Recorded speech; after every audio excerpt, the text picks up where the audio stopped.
फैसलाबाद की पहचान पापा अबीर अबू ज़री, उनकी एक शायरी आज मैं देख रहा था, मुझे बहुत अच्छी लगी। आपकी नज़र है।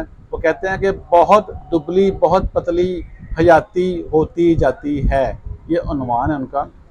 आगे शेर शुरू करते हैं जी। बहुत दुबली बहुत पतली हयाती होती जाती है, चपाती रफ्ता रफ्ता कागजाती होती जाती है। कागज़ की तरह स्लिम हो रही है। ठीक है।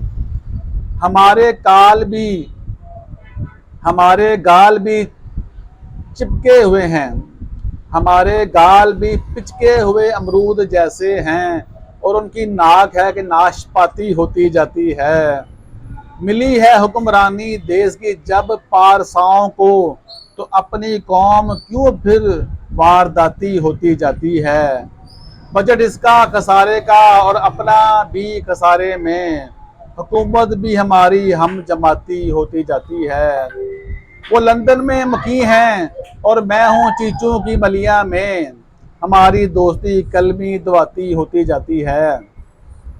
हमारे दरमियान बैठे हुए हैं अफसर आला, तभी तो आज अपनी चौड़ी छाती होती जाती है। बहुत शुक्रिया जी।